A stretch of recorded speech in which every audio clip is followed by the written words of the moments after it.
De-escalation training. You've probably heard that term thrown around a lot, especially when we talk about policing. It's often held up as the solution for reducing violent encounters. But what is it really? And more importantly, the one question we all need to ask is, does it actually work? So, to really get why de-escalation became such a big deal, you have to understand these two powerful and kind of competing anxieties in America today. On one side, you've got a growing public concern about police using too much force, but on the other side, police officers have a very real growing fear for their own safety, especially with the rise of ambush-style attacks. De-escalation training really stepped into this gap, trying to be a bridge between these two very different fears. You know, the whole conversation we're having about policing today, it really fundamentally changed back in 2014. After the police shooting of Michael Brown in Ferguson, Missouri, it wasn't just another headline. It was a moment that sparked a true national reckoning. And a scholar named Samuel Walker put it perfectly. He argued that the country had entered a national police crisis. Suddenly, the debate wasn't about single, isolated events anymore. It was about huge, systematic issues of civil rights. He said this crisis kicked off a whole new conversation about what American policing is and what it should be. So, in the middle of all that chaos, a solution started to pop up. And what's wild is, it was something that gained traction pretty much everywhere. It just felt right, it felt logical, and it was something community advocates and police leaders could actually agree on. And yep, that solution was de-escalation training. The idea itself is pretty simple, right? Give officers the skills, verbal skills, nonverbal skills, to slow things down, to calm a tense situation, and hopefully reduce the need to use force.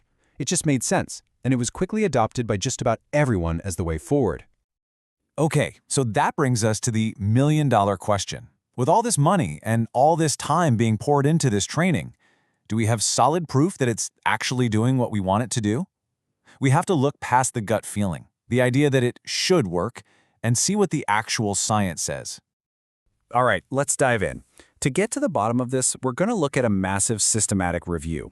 A study of studies, basically, that tried to pull together every single piece of research ever done on de-escalation training.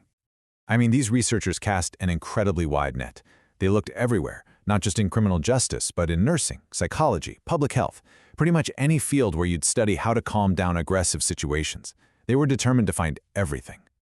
And at first, wow, what they found was just overwhelming. Their search pulled up more than 39,000 articles and documents. It really looked like there was going to be a mountain of evidence to go through. But then the filtering started. And once they got rid of the duplicates, the opinion pieces, the things that weren't actual real-world evaluations, well, that mountain turned into a molehill. Get this, from over 39,000 documents, they were left with just 64 actual studies. That is a staggering drop. Okay, but hold on, because this is where the story gets really wild. See, just because a study exists doesn't mean it's any good. To be high quality, a study has to be designed in a really rigorous way, like with a control group, so you can say with confidence that the training actually caused the results, and it wasn't just a fluke. So, how many high-quality studies did they find? 3. Just 3. Think about that for a second. Out of almost 40,000 records, the entire scientific foundation for one of the biggest police reforms in the country rests on just 3 studies solid enough to draw firm conclusions. We've rolled out this massive, nationwide solution on a surprisingly thin evidence base. Now, what's really interesting is that the studies we do have, even the weaker ones, they show us something pretty important. The training is awesome at making participants feel more prepared. Look at the numbers here. Over 90% said they felt more knowledgeable and more confident. That's huge. But look at that bottom line. When you ask them if they actually changed their behavior out on the street, less than 43% said yes. There's this giant gap between feeling confident and actually doing things differently. So, what does this all mean? If the hard science isn't quite there yet, what are police departments supposed to do? They can't just hit pause, right? The public is demanding action, and officers need tools. Well, thankfully, while the academics are playing catch-up, the folks on the ground, the practitioners, have been developing some really clear, practical guides. Organizations like the DOJ's COPS Office have broken down what the best practices actually look like in the real world. And they basically boil it all down to 5 key things. It all starts with communication. That's your words, your body language, the whole deal. Then you've got self-regulation, and that's huge. That's about keeping your own cool when things get heated. Next is assessment, reading the situation and the person accurately. Then come actions like creating distance to buy yourself time, and tying it all together as maintaining safety for you, for the public, for everyone. It's not one trick, it's a whole skill set. But here's the thing that researchers in police education are really starting to emphasize. The what you teach is only half the battle. The how you teach it, that might be even more important. The delivery method itself can make or break the whole thing. And this really breaks down into two different ways of thinking about training. On one hand, you have the old-school, teacher-centered way. An instructor stands at the front of the room and just lectures, throwing information at you. But then there's the learner-centered approach.